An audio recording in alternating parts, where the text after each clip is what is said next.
자, 요번 그 네 번째 시간에는요, 인공지능 그 변천사에 대해서 좀 살펴보도록 하겠습니다.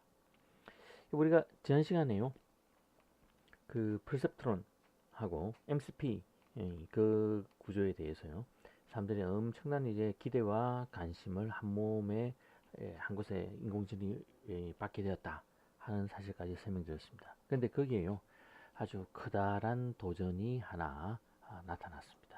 인공지능 초기 인공지능 그 퍼셉트론 구조는요, 해가 존재하기만 하면은 반드시 그 해를 찾아낼 수 있는데, 그거는 선형 분리 가능한 문제인 경우에 국한돼서 그런 능력을 가지고 있었던 거죠.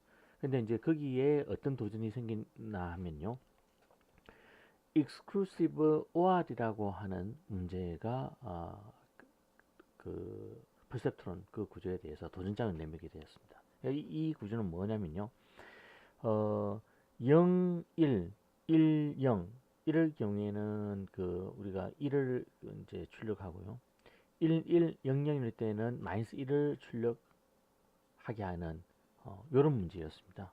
그래서 이게 이제 퍼셉트론 보고 퍼셉트론이 이 세상에 존재하는 모든 선형 분리 가능한 문제를 다 풀 수 있다고 하니 이제 이 문제를 한번 풀어보라 하고 이제 제시를 한 거죠. 근데 이 문제는요, 이제 그 뒤에 사람들이 이제 알게 됐지만 선형 분리 가능한 문제가 아닙니다. 비선형 분리 가능한 문제. 다시 말해서 선형 분리 불가능한 문제였던 거죠. 아니 이제 그 당시에 이제 1950년대, 60년대 요때의 그 이제 그 지식 수준에서는요, 퍼셉트론이 이 문제를 왜 풀 수 없는지에 대한 이해가 부족했던 겁니다. 단지 이제 퍼셉트론이 이렇게 간단한 문제도 풀지 못한다 하는데 초점을 맞췄던 거죠. 그래서 왜 풀지 못하는지요? 다음 그림을 한번 살펴보겠습니다. 퍼셉트론이 하는 일은 두 개 검은 점하고요, 흰 점을 줄을 그어서 나누는 겁니다. 근데 줄을요, 어떤 방식으로 그어봐도 흰 점과 검은 점을 나눌 방법이 없습니다. 한번 뭐 제가 이렇게 간단하게 예를 들어서 이렇게 빨간 선으로 점을 그어뒀는데요, 뭐 어떤 방식으로 줄 끊는 방법은 제가 다 동원해 봤습니다. 흰 점하고 까만 검은 점을 나눌 방법이 없죠. 그래서요, perceptron은요, linearly non-separable 한 문제를 풀 수가 없습니다. 그러니까 이제 사람들이 갑자기 이 perceptron, 인공지능이란 것에 대해서 갑자기 이제 의심을 가지게 된 겁니다. 이게 그렇게 복잡한 문제를 막 풀 수 있다고 자랑하더니 이 간단한 문제도 못 푼단 말이야. 이거 어찌 보면 이게 좀 사기에 가까운 거 아니야? 이렇게 갑자기 이제 인공지능에 대한 이제 갑자기 사람들이 막 의심을 갖게 되니까 한순간에 이게 그냥 인공지능이 갑자기 몰락해버리게 되는 겁니다. 그래서 이게 1차 인공지능의 1차 이제 암흑기가 오게 되는 겁니다. 이제 인공지능 연구자들이 자기들 이제 사기꾼을 매도되고 하니까 얼마나 가슴이 아팠겠습니까? 그래서 이 문제를 해결하려고 많이 수도 없이 많은 사람들이 이제 또 이 어둠 속에 묻혀서 열심히 연구를 했습니다. 드디어 이제 해결을 했는데요. 그게 바로 줄을 하나만 더 끄면 된다 하는 걸 알게 된 겁니다. 줄 꺼서 흰 점하고 검은 점을 나누라 했지 줄만 그으라고 아무도 요구를 하지 않았습니다. 그럼에도 불구하고요, 사람들은 고정관념에 사로잡혀 가지고요, 계속 한 줄만 긋고 있었던 겁니다. 줄 하나만 더 끄면 되는데, 하나만 줄 더 끄어 가지고요, 줄 끈 거의 내부와 외부 이렇게 딱 나누면 흰 점하고 까만 점을 딱 줄 꺼서 나눌 수가 있죠. 그래서 이게요, 줄을 하나 더 긋는다는 이 의미가 뭐냐? 바로 우리 말하던 MCP 그 인공지능 그 모델 있죠. 그 아티피셜 뉴런, 그 인공 그 신경세포 두뇌 그 아티피셜 뉴런의 구조에 층을 하나 더 집어 넣는 거, 다시 말해서 히든 레이어를 하나 더 집어 넣는다는 의미가 바로 이 줄을 하나 더 긋는다는 겁니다. 이 무슨 얘기냐면요, 바로 그 인공신경 두뇌망의 구조를요, 예전에 퍼셉트론에서는 입력단하고 출력단만 있는데요. 이제는 이렇게 히든 레이어, 언력층이라 불리는 구조를 하나 더 집어넣은 겁니다. 그래서 입력이 쫙 들어오면요, 이게 바로 출력으로 가는 게 아니고 이 히든 레이어, 언력층에서 신호가 한 번 더 처리되어서 출력으로 나가게 하는 겁니다. 그럼 이 언력층의 역할은 뭐냐면요, 이렇게 입력단에서 들어오는 신호를요, 요 언력층에서 한번 서로 딱 교차되게 해가지고 이 선형의 문제가 아니고 비선형 문제, 그러니까 선형 분리 불가능한 문제도요, 비선형의 문제로 전환해가지고 이게 풀어줄 수 있게 만드는 겁니다. 그래서 제가 여기에다가요, x1, x2가 원래의 시그널이고요, x0 이퀄 1은 이제 바이어스 인풋이 되는 거죠. 그래서 여기에 각각의 제가 그 웨이트들의 값들을 여기 적어뒀습니다. 그래서 이 값들을 이용하면요, 그래서 입력에서 언력층으로 가는 이 웨이트들 값을 이렇게 주고요, 언력층에서 출력층으로 가는 이 웨이트들 값을 이런 식으로 주면요, 우리가 흰 점과 검은 점을 분리를 할 수가 있습니다. 진짜 그런지 바로 다음 페이지에서 한번 살펴보겠습니다. 다음 페이지에는요, 우리가 지금 분리해야 된 게 1, 1, 0, 0일 때는 그 값이 마이너스 1이 나오게 하고요, 1, 0, 0일 때는 그 1이 나오게 하면은 우리가 검은 점하고 흰 점을 분리할 수 있게 되는 거죠. 그래서요, 앞쪽에 우리가 이렇게 바로 앞쪽에 뒀던 요 웨이트들의 값들을 이용해 가지고 계산을 한번 해보면요, 여기 그 h1, h2가 요 스몰 h1, 스몰 h2는요 바로 요거를 말하는 겁니다. 요거 스몰 h1, 스몰 h2 요거의 값을 말하는 거고요. 이렇게 해가지고요, 값들을 계산을 쭉 이렇게 해보면요, h1은 40이 나오고 h2는 마이너스 40이 나옵니다. 그리고요, 거기다가 이제 저기 바이어스 인풋의 값들을 요 바이어스 인풋 값들을 이제 더 합해주면 그 h1, 그러니까 라지 h1의 값은 1이 나오고요, 라지 h2의 값은 마이너스 1이 나옵니다.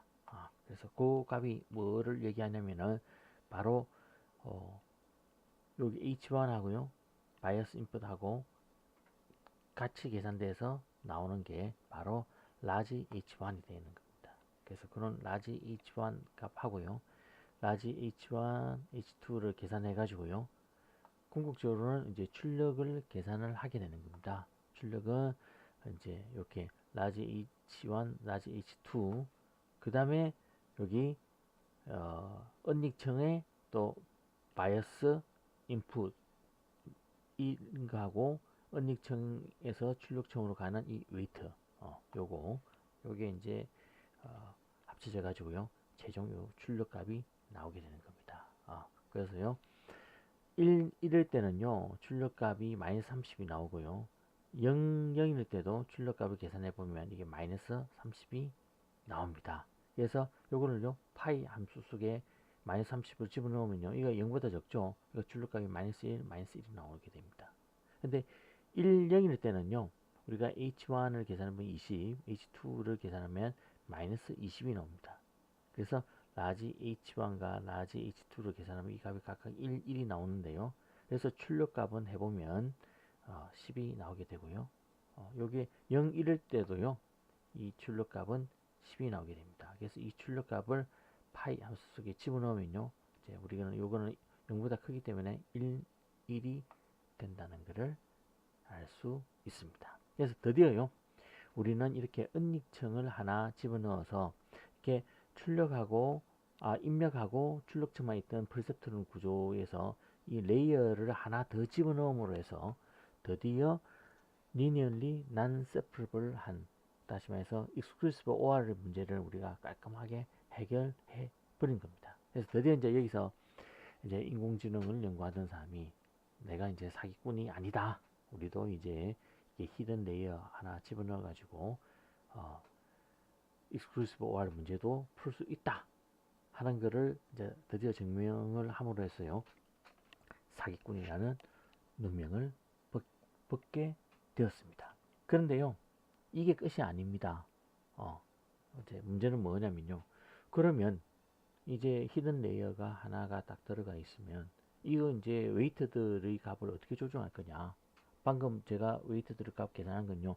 손으로 계산해 가지고요. 그 해를 하나 찾아낸 겁니다. 그럼 만일 이게 조금만 문제가 복잡해지면요. 손으로 그 해를 일일이 찾아낸다는 거는 불가능하겠죠. 그래서 뭔가 perceptual learning rule처럼 이렇게 훈련시키는 그런 규칙이 있어야 되는데요. 불행하게도 이렇게 히든 레이어가 하나가 들어있는 거, 이거를 이제 멀티 레이어 뉴럴 네트워크이라 그러는데요. 요런 거는요, 우리가 앞쪽에서 perceptron, 그러니까 이 입력하고 출력 딱 두 층만 있는 이런 그 단순한 perceptron 구조를 훈련시킬 수 있는 perceptron learning 룰은요, 이 멀티 레이어, 다시 말해서 히든 레이어가 들어있는 이런 모형, 인공신경 모형을요, 훈련시킬 수가 없습니다.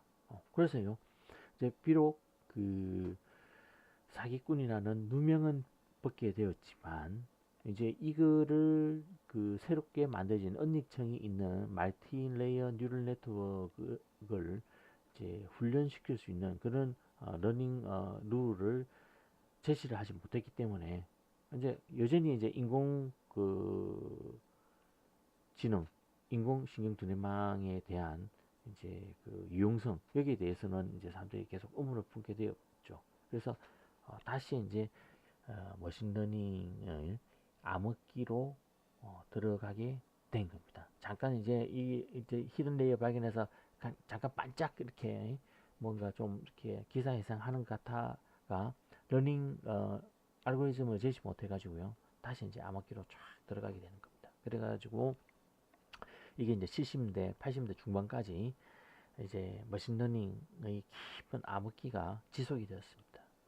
그러다가요, 드디어 이제 80년대 중반에요, 에러백 프로퍼게이션, 그러니까 오류 역전사 알고리즘이란 게 발견이 되었습니다. 발견이 되어 가지고요, 이게 에러백 프로퍼게이션은요, 멀티레이어 뉴럴 네트워크, 그러니까 히든 레이어가 들어가 있는 그런 인공신경망을요, 인공 그 아티피셜 뉴런 구조를요, 훈련시킬 수 있게 되었습니다. 그래서 히든 레이어가 들어가 있는 인공신경망을 그 훈련을 시킬 수 있는 알고리즘으로서 에러백 프로퍼게이션이 제시되는데요. 자, 요거의 구조는 요렇습니다. 우리가 입력단에서요, 그 언닉층으로 갔다가 출력층으로 신호가 가면요, 이제 y 해시라고 하는 이 네트워크에서 만들어낸 값하고요. 그 다음에 x라는 입력이 들어갔을 때 나와주기를 바라는 이 정답 y 정답인 y 값이 있죠. 이게 이제 차이가 이를요 우리가 에플론이라 표시하고 요거 오류라고 그럽니다. 그러면요, 이제 이 웨이트의 값들을요, 요 입력단에서부터 조정한 게 아니고 거꾸로 이 출력단에서부터 거꾸로 이렇게 조정을 해 내려가는 겁니다. 조정을 해 내려가 가지고요, 이 엡실론이 가장 빠른 속도로 줄어들 수 있게 출력에서 입력단으로 거꾸로 내려가면서 웨이트를 조정하는 것, 이게 바로 에러백 프로퍼게이션 알고리즘입니다. 물론 에러백 그 프로퍼게이션 알고리즘은요, 이게 내려가면서 엡실론을 가장 빠른 속도로 줄이게 하기 때문에 미분의 개념을 사용합니다. 그래서 그레디언트를 계산해 가지고요, 그레디언트에 마이너스 붙여 가지고 그레디언트의 반대 방향으로 이 그 웨이트들을 다 조정해 내려갑니다. 그래서 여기에는요, 에러백 프로퍼게이션 이 알고리즘은요, perceptual learning 룰에 비해서 아주 그 perceptual learning 룰은 optimization이라든지 미분이라든지 하나도 사용하지 않는데요, 이 에러백 프로퍼게이션은 안에 미분, 옵티마이제이션 이런 개념들이 다 도입되기 때문에 계산이 상당히 복잡해집니다. 그래서요, 이거는 훈련시키는 게요, perceptron보다 그 훈련 과정에 시간이 훨씬 많이 소모되고요, 좀 이게 내부적으로 굉장히 알고리즘이 복잡합니다. 그게 이제 Perceptron Learning Rule하고요. Error-Back Propagation Learning Rule의 큰 차이점이라고 할 수 있습니다. 자, 그런데 이제 그 Error-Back Propagation이 또 하나 히트를 친 이유가요. 수학적으로 뭐가 증명이 되어 있냐면 입력하고 출력 간에 그러니까 x하고 y 간에 어떤 함수 관계가 존재하기만 하면요. 히든 레이어가 하나 있는 이런 인공신경 두뇌망을 Error-Back Propagation으로 훈련시켜 가지고 그 함수 관계가 아무리 복잡한 거라 하더라도 그 함수를 다 우리가 뭡니까 추정해낼 수 있다 하는 게 수학적으로 증명이 되었습니다. 엄청난 일이죠. 입력과 출력 간에 함수 관계가 존재하기만 하면 그 함수가 아무리 복잡하더라도 우리가 주로 함수 하면 해석학적으로 이렇게 공식을 쫙 만들어가지고 함수를 제시하지 않습니까? 근데 우리가 그 함수 꼴을 정확히 만들어낼 공식화할 수 없는 경우가 상당히 많이 있습니다. 그런데요, 그 히든 레이어가 들어가 있는 인공신경망을 사용하면요, 그리고 오류 역전사 에러백 프로파게이션 알고리즘으로 훈련시키면요, 그런 함수들을 다 찾아낼 수 있다는 겁니다. 물론 이제 수식으로 나타내는 게 아니고 네트워크에서 웨이트들 값을 딱 조정해 가지고 네트워크로 주어지는 거죠.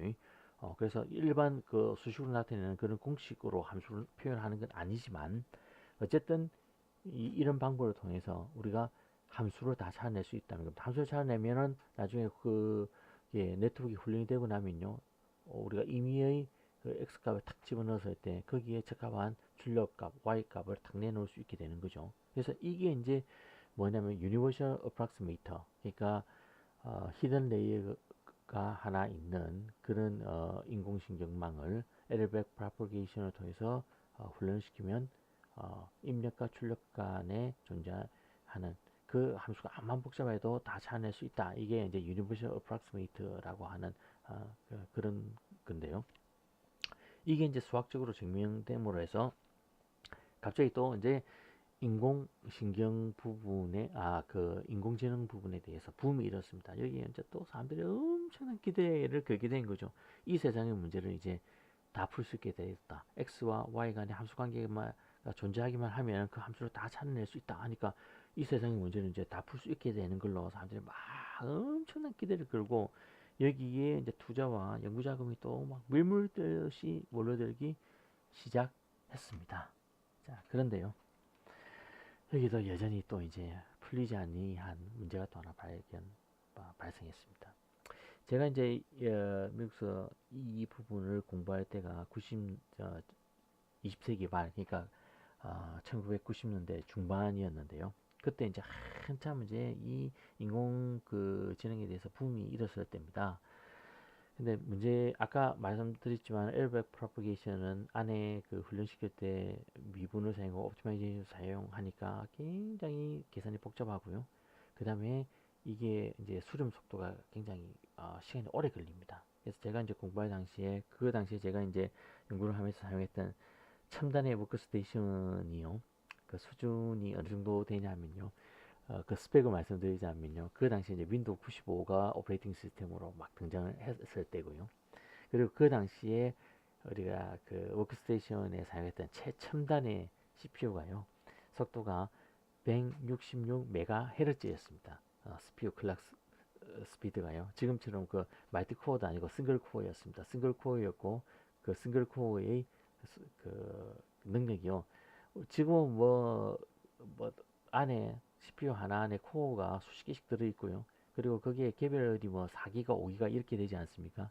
근데 그때, 그 당시에, 제가 공부할 당시에는 첨단의 CPU라 하더라도요, 속도가 166MHz. 깜짝 놀란 일이죠. 그리고요, 그때 제가 사용했던 그 메인, 그, 저기, PC 안에 들어있는 메인 메모리 사이즈가요 8메가였습니다. 그 당시 8메가만 해도 엄청난 첨단이었습니다. 지금 8메가 그런 메모리 모듈은 아마 시장에서 구할 수도 없을 겁니다.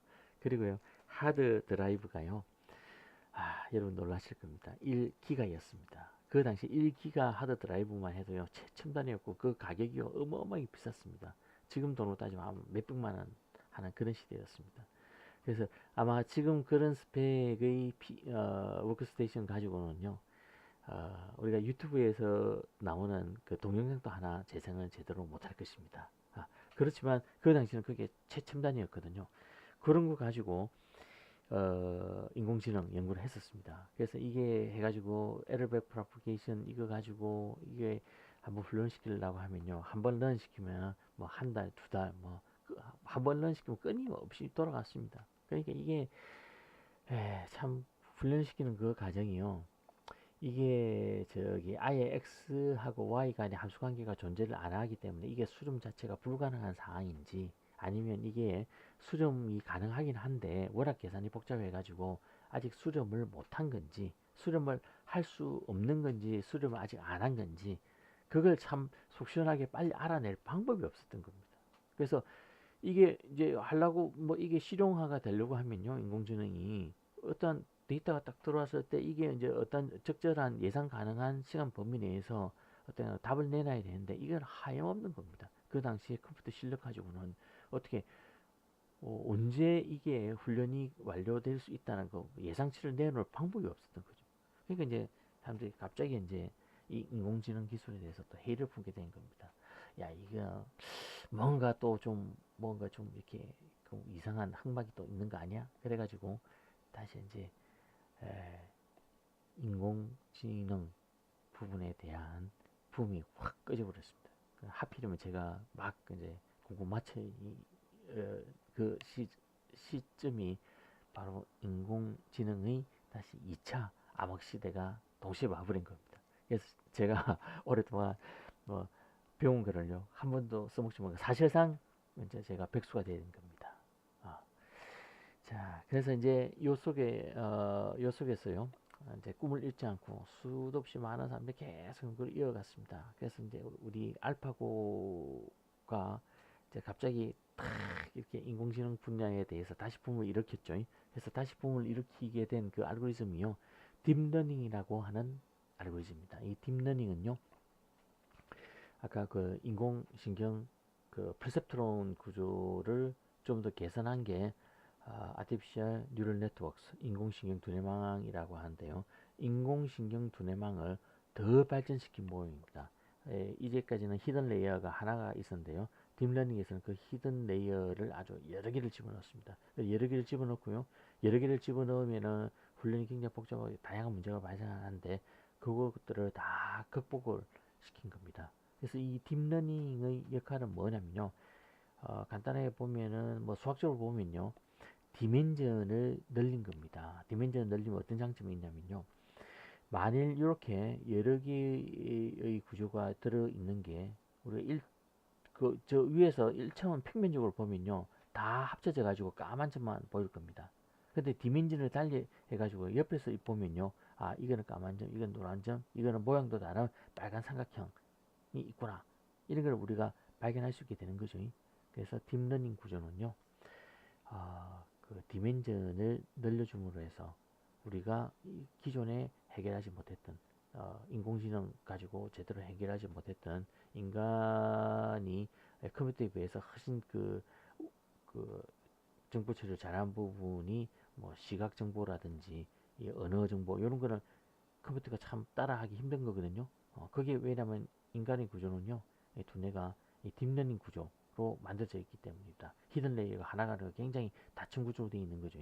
그런 거를 인공적으로 구현하는 방법을 이제 발견하게 된 겁니다. 그런 이론을요. 그게 이제 딥러닝이 바로 알파고를 만드는데 굉장히 핵심적인 역할을 하게 된 그런 구조입니다. 그래서 이게 이제 발표됨으로 해서 발표되었고요. 그리고 현재는요, 우리 컴퓨터가요, 제가 그 20몇 년 전에 공부할 때보다 너무너무너무 속도가 빨라지고 성능이 막강해졌습니다. 그리고 이게 지금 점점 더 성능이 막강해지고 있죠. 그래서 사람들이 기대하기에 아마 한 2, 30년 안에 우리 인간의 두뇌를 완전히 능가하는 그런 인공 지능이 탄생하게 될 것이다 지금 그런 기대를 하게 된 그런 시점까지 오게 되었습니다. 그래서 이제 이거를 이제 특이점을 넘어섰다 그러죠. 컴퓨터가 발전되는 그 속도가요. 이제 상상 이상으로 막 빨라지고 더 강력해진 컴퓨터가 나오고 이런 걸로 해서요. 이제 거기에 따라서 머신러닝이 또 발전수가 빨라지고 하니까요. 이 머신러닝 구조 더 발전된 이 알고리즘을 가지고 인공지능을 만들면요. 궁극적으로는 인간의 지능을 뛰어넘는 그런 이제 인공지능을 우리가 만들 수 있지 않을까 하는 이제 그런 이제 기대를 가지게 되는 이런 시점까지 오게 되었습니다. 그게 이제 가능할 것 같은 게요. 20몇 년 전에 슈퍼컴퓨터라고 하는 게요. 사실 제가 그 공부할 당시에도 제가 다니던 미국 그 대학에 슈퍼컴퓨터가 있었는데요. 그 뭐 액체 주스로 쫙 냉각시키는 냉각 타입을 그러고 하던 멋있는 그 슈퍼컴퓨터가 있었습니다. 그래서 와 나는 언제 저런 거 한번 사용해보나 이런 생각을 했었는데요. 지금 생각해 보니까요. 그 당시에 그 슈퍼컴퓨터의 계산 능력이 지금 현재 우리가 쓰고 있는 스마트폰 있죠. 그 정도의 계산 능력밖에 되지를 않습니다. 그게 불과 20년 만에요. 그 거대한 슈퍼컴퓨터가 우리 손바닥 안에 들어오게 된 거죠. 그러니까 미래에는 2, 30년 뒤에는 얼마큼 더 발전을 하게 될지 한번 상상을 해보면요. 상상이 안 되는 겁니다. 자, 그래서요. 이제 그 인공신경의 그 변천사에 대해서 제가 이제 간단히 설명드린 게요. 이게 이제 그 그 인공지능이요. 발전하는 과정에서 흥망성쇠를 여러 그쳤습니다. 지금은 다시 이제 그 세태기에서 다시 흥하는 시대로 한데 뭐 어떤 갑자기 뭐 문제가 생겨서 이게 다시 폭 꺼지게 될는지도 모르겠지만 그렇게 될 가능성보다 이게 지속적으로 이제 성장을 할 수밖에 없는 그런 이제 환경이 많이 조성되었습니다.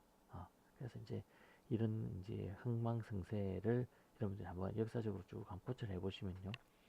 머신러닝이란 것에 대해서 더 잘 좀 이해를 하실 수 있지 않을까 해서 제가 이 인공지능의 변천사에 대해서 간단히 좀 설명을 드렸습니다. 자, 그 다음 시간은요. 그 우리가 인공지능 이 머신러닝 이런 거를 어떻게 좀 활용을 할 수 있겠는가 하는 그런 문제 면에 대해서요. 좀 자세히 설명을 드리도록 하겠습니다.